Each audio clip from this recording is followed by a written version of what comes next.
Learning with L two पर आज physics की एक न्यू क्लास है।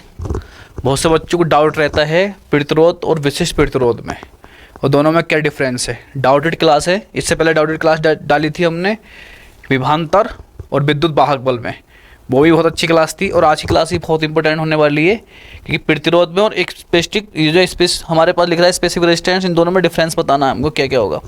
मतलब एक स्पेसिफिक, इसे रेजिस्टिविटी भी बोला जाता है, स्पेसिफिक रेजिस्टेंस और रेजिस्टेंस ओनली, यानी कि प्रतिरोध तथा विशिष्ट प्रतिरोध में क्या अंतर होता है, विशिष्ट प्रतिरोध कब काम करता है, प्रतिरोध कब काम करता है, वो बताना होता है। ठीक है नहीं, तो इसका फॉर्मूला तो होता है, एक सर्किट तैयार हो गया है, इसमें देखो बैटरी कनेक्ट हो हुई है, इस बैटरी से क्या हो रहा है, करंट सप्लाई हो रहा है, और इसमें कोई रेजिस्टेंस लगा हुआ है आर, जिसे हमने कैपिटल आर से रिप्रेजेंट कर दिया है, और इसके बीच में जो पोटेंशियल है, पोटेंशियल डिफरेंस वो है बी।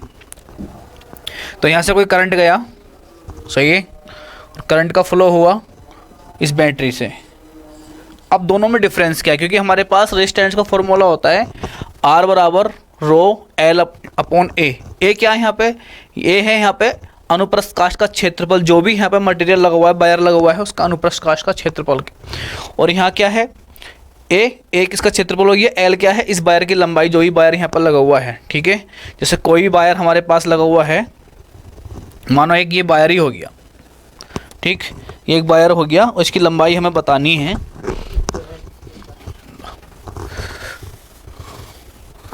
सही है, तो एक वायर हो गया ये, इसकी लंबाई हमें मान लो एल है,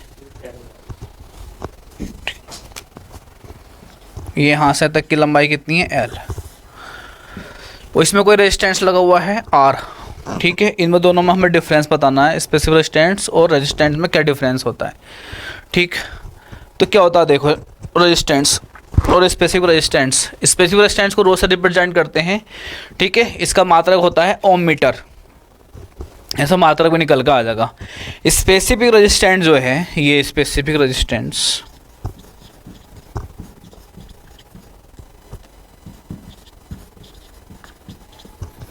रो लिखते हैं। अगर हमारे पास स्पेसिफिक इसकी बात करें तो ये होता है मटेरियल की प्रॉपर्टी, यानी कोई मटेरियल है हमारे पास, उसकी प्रॉपर्टी। मतलब इसका मतलब ये है, ये रेजिस्टेंस तब आगा, ठीक है, ये रेजिस्टेंस तब आगा कि जब इसमें करंट का फ्लो होगा। सॉरी, ये वाला रेजिस्टेंस तब आगा इसमें करंट का फ्लो होगा। और ये रेजिस्टेंस क्या होता है, करंट का फ्लो हो या नहीं हो, लेकिन रेजिस्टेंस की उपलब्ध होता है मटेरियल के अंदर। जैसे मान लो आपने कोई वायर ले लिया लोहे का, ठीक है, आयरन की कोई हमारे पास वायर है, या मान लो कॉपर का कोई वायर है, ये कोई वायर है, इसका रेजिस्टेंस हमारे पास लगा हुआ है, इसमें कुछ ना कुछ कैपिटल आर, और ये वायर जो है यहाँ से इसका क्रॉस सेक्शन एरिया कितना है, ए। ठीक है, ये जो होता है हमारे पास, इसका जो होते हैं, इसको बोलते हैं क्रॉस सेक्शन एरिया। मतलब ये जो एरिया है इसे क्रॉस सेक्शन एरिया बोलेंगे, इसको बोलते हैं अनुप्रस्थ काष्ठ का क्षेत्रफल, और ये होती है इसकी लंबाई। ठीक है, इस वाले एरिया को बोला जाता है अनुप्रस्थ काष्ठ का क्षेत्रफल, क्रॉस सेक्शन एरिया बोला जाता है इसको। हमारा करंट का जो फ्लो होगा वो यहीं से होगा, ऐसे करके। और जो हमारे पास डीसी करंट फ्लो होता है वो इसके मतलब एरिया से फ्लो होता है, और जो एसी करंट फ्लो होता है वो सरफेस से फ्लो होता है। ठीक है नहीं, तो ये हमारे पास कोई वायर है, और वायर का एरिया कितना हमारे पास कैपिटल है, और लेंथ कितनी है, एल है। तो मान लो ये आयर है, मतलब हमारे पास कोई वायर हो गया, और आयरन का वायर हो गया, कोई ना कोई आयरन का वायर है, या मान लो ये कॉपर का वायर है, तो इसमें करंट फ्लो होगा तो ये रेजिस्टेंस आएगा। अब ये रेजिस्टेंस क्या है, ये रेजिस्टेंस हमारे पास है, करंट फ्लो होगा तब भी रहेगा इसके अंदर, करंट फ्लो नहीं होगा तब भी रहेगा इसके अंदर। कहने का मतलब ये है, ये मटेरियल की प्रॉपर्टी है। अब मटेरियल की प्रॉपर्टी का मतलब कैसे पहचानोगे, शुद्ध भाषा में अगर बात करें तो कोई इसमें आ जाता है, जैसे एक वर्ड बोला जाता है डेंसिटी, तो डेंसिटी तो इसमें बोला नहीं जा सकता, इसमें एक वर्ड बोला दिया जाता है जब करंट का फ्लो होता है, वो होता है स्पेसिफिक रेजिस्टेंस, वो ये वर्ड बोल दिया जाता है। स्पेसिफिक रेजिस्टेंस का ही मतलब ये है कि कोई वस्तु या कोई हमारे पास मटेरियल, उसकी डेंसिटी कितनी है, मतलब उसके मतलब मोलिक्यूल और नंबर ऑफ मोलिक्यूल कितने घने हैं, या कितने दूर दूर हैं, कितने पास पास हैं। ये स्पेसिफिक रेजिस्टेंस इस बात को बता देता है। ठीक है नहीं, लेकिन रेजिस्टेंस, ये रेजिस्टेंस बताता है करंट को। जैसे आपने ओम का नियम पढ़ा होगा, आर बराबर हमारे पास होता है आर बराबर बी अपॉन आई। ठीक है ना, पोटेंशियल आगा, करंट आगा, रेजिस्टेंस ये वाला आगा। ठीक है नहीं, तब तो ये आगा। अगर बात करते हैं सिर्फ इस रेजिस्टेंस की, ये जो होती है मटेरियल की प्रॉपर्टी होती है, इसमें है बढ़ देते हैं स्पेसिफिक रेजिस्टेंस। जैसे कि हम ऑप्टिक्स पढ़ते हैं, ऑप्टिक्स में एक वर्ड लगाते हैं अपवर्तनांक। अपवर्तनांक हो इसलिए लगाते हैं क्योंकि वो अपवर्तनांक ही ये चीज़ बताता है कि वो हमारे पास कांच है या वाटर है, वो उसका घनत्व कितना है। तो हम वर्ड चेंज हो गया, अपवर्तनांक हो गया। है मान लीजिए वो एक तरीके से रेजिस्टेंस की तरीके से हमारे पास घनत्व की बात कर रहा है, डेंसिटी की बात कर रहा है, लेकिन उसका बड़ चेंज हो गया वहाँ पे अपवर्तनांक। ऐसे ही यहाँ बड़ चेंज रहता है स्पेसिफिक रेजिस्टेंस। स्पेसिफिक रेजिस्टेंस का मतलब यही होता है कि किसी मटेरियल की कितनी प्रॉपर्टी है, यानी कि उसका घनापन कितना है, नंबर ऑफ मॉलिक्यूल कितने हैं, कम है या ज़्यादा है, पास पास में है, दूर दूर है। अगर जैसे हमारे पास आयरन है, आयरन के हमारे पास स्पेसिफिक रेजिस्टेंस ज़्यादा होता है अकॉर्डिंग टू एल्युमिनियम, और यही कारण है जो 12 वायर लगे हुए होते हैं, ठीक है, तो हमारे पास 11,000 की लाइन लगा हुई होती है बेसिकली, वो हमारे पास कौन काय की लगी होती है, एल्युमिनियम की, क्योंकि इसका स्पेसिफिक रेजिस्टेंस क्या होता है, बहुत कम होता है। तो स्पेसिफिक रेजिस्टेंस कम होने की वजह से उसका जो है करंट तेजी से फ्लो होता है, वो मटेरियल की प्रॉपर्टी है। आयरन का क्या होगा, आयरन का तो और ज़्यादा होता है, सबसे ज़्यादा आयरन का होता है, ठीक है, भले से आयरन सस्ता पड़ता है, लेकिन क्या है उसमें करंट फ्लो कम होता है, उसका स्पेसिफिक रेजिस्टेंस क्या होता है, ज़्यादा होता है, इसी कारण उसमें करंट का फ्लो कम हो पाता है। इसी कारण हम आयरन के वायर यूज नहीं करते ज़्यादातर, इसीलिए एल्युमिनियम के वायर यूज करते हैं, क्योंकि उसका स्पेसिफिक रेजिस्टेंस क्या होता है, बहुत कम होता है एल्युमिनियम का अकॉर्डिंग टू आयरन। तो कहने का मतलब ये है कि स्पेसिफिक रेजिस्टेंस की क्या है, देखें, अगर मान लो ये मैंने कोई डायग्राम बना दिया, ये पे हमारे पास कोई मटेरियल है, मान लो आयरन है, ठीक है, और इसमें क्या है, नंबर ऑफ मोलिक्यूल हैं, ठीक है, बहुत सारे नंबर ऑफ मोलिक्यूल हैं, ये ऐसे करके ये नंबर ऑफ मोलिक्यूल है हमारे पास। तो ये जो है ना, ये रो इस चीज़ को बताएगा अब कि इसकी स्पेसिफिक रेजिस्टेंस यानी रेजिस्टिविटी कितनी होगी। इसकी स्पेसिफिक रेजिस्टेंस ये होता है कि मटेरियल की प्रॉपर्टी, ये मटेरियल की प्रॉपर्टी नहीं होती है, ये तब रेजिस्टेंस आएगा, कोई रेजिस्टेंस लगाया आपने एक्स्ट्रा करके, वो तब आएगा जब आप करंट का फ्लो करोगे, इससे निकल कर आएगा आपका करंट का फ्लो, उसमें तभी आपका ओम का नियम लेगा, R = B/I। इसमें हमारे पास क्या था, ये आयरन की प्रॉपर्टी है, कोई भी हमारे पास आपने एल्युमिनियम ले लिया, उसकी प्रॉपर्टी बताने के लिए काम में आता है। दोनों में बहुत बड़ा डिफरेंस है और दोनों के मात्रा भी अलग अलग होते हैं, लेकिन दोनों में नाम ऐसी है, इसमें भी स्पेसिफिक रेजिस्टेंस है यानी विशिष्ट प्रतिरोध, और ये भी प्रतिरोध, दोनों प्रतिरोध हैं, लेकिन फ़र्क दोनों में बहुत ज़्यादा है और दोनों में बहुत ज़रूरी है समझना कि स्पेसिफिक रेजिस्टेंस कब आता है, ये कब आता है। अब ये स्पेसिफिक रेजिस्टेंस डिपेंड करता है इसके बायर पर, मतलब एरिया पर, जो बायर लगा हुआ है, जिसकी भी मान लो आपका एल्युमिनियम का लगा हुआ है तो उसके यहाँ पे क्रॉस सेक्शन एरिया पे डिपेंड करेगा, आयरन का लगा हुआ है तब भी इसकी क्रॉस सेक्शन एरिया पे डिपेंड करेगा, और मान लो कॉपर का लगा हुआ है तब भी इसकी क्रॉस सेक्शन एरिया पे डिपेंड करेगा, ठीक है नहीं। तो ये दोनों के लिए बात होगी, तो बहुत इंपॉर्टेंट, 10-15 मिनट की क्लास है लेकिन बहुत इंपॉर्टेंट है, ये तभी आएगा। अब मान लो देखो क्या होता है, जैसे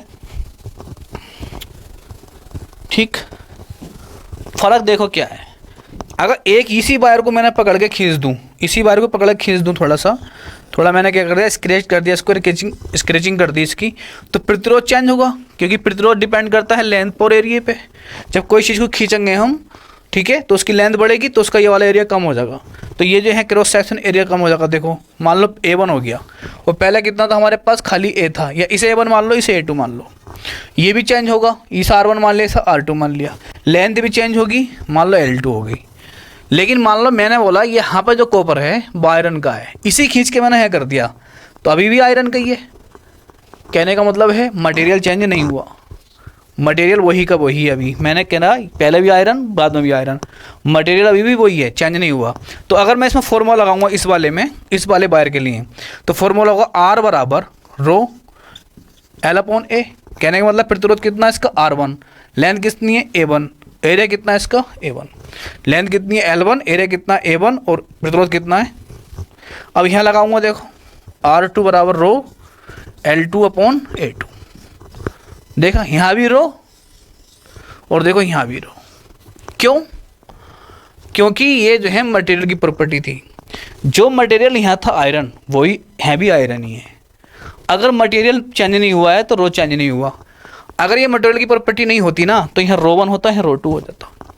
मैं कहने लगता मान लो यहाँ पर आयरन है और ये वाला वायर जो है मान लो एल्युमिनियम है, तो आप रो 1 L1/A1 लिखते, यहाँ रो 2 L2/A2 लिखते, लेकिन यहाँ भी आयरन है और यहाँ भी आयरन है। कहने का मतलब मटेरियल चेंज नहीं हुआ, और जब मटेरियल चेंज नहीं हुआ तो ये किसकी प्रॉपर्टी होती है, मटेरियल की प्रॉपर्टी, ठीक। तो ये होती है मटेरियल की प्रॉपर्टी। इसलिए देखो यहाँ पर फिर भाग देते हैं ना कि R2 से R1 को भाग दे दो, ठीक, क्वेश्चन बनता बहुत सारा ये। तो रो L2/A2, रो L1/A1, तो यहाँ से रो कट जाता है, पलट के ऊपर जाता है L2/A1, L1/A2, ये फॉर्मूला बन जाता है R2/R1 का। सही है। वो कहता है इंटर में क्वेश्चन भी आता है, कहता है एक प्रतिरोध, इसे एक वायर को 20% की वृद्धि कर दी खींच के, तो बताओ उसकी प्रतिरोध में कितने % की वृद्धि होगी। तो उसमें रो से रो कटता है, सारी समीकरणें बनती हैं, ठीक है नहीं। वो यही कारण है, क्योंकि ये जो प्रतिरोध होता है वो होता है मटेरियल की प्रॉपर्टी, और ये जो प्रतिरोध होता है ये किस पर डिपेंड करता है, ये ओम का नियम जैसे अप्लाई करोगे तब निकल कर आएगा। तो दोनों में फ़र्क है, ये तब निकल कर आएगा जब आप करंट अप्लाई करोगे, यानी करंट फ्लो करोगे, और ये करंट फ्लो करोगे तब भी, और करंट फ्लो ना करोगे तब भी। अब कहने का मतलब ये है, सही है, बेसिकली बात ये है, ये प्रतिरोध कब आएगा, जब करंट का फ्लो होगा, सही है।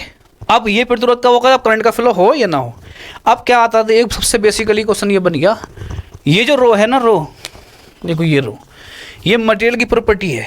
इसका मतलब है मटेरियल तो हर एक है अपने आप में। अगर मान लो ये लकड़ी है, ये भी मटेरियल है, डस्टर है, स्पेसिफिक रेजिस्टेंस होगा।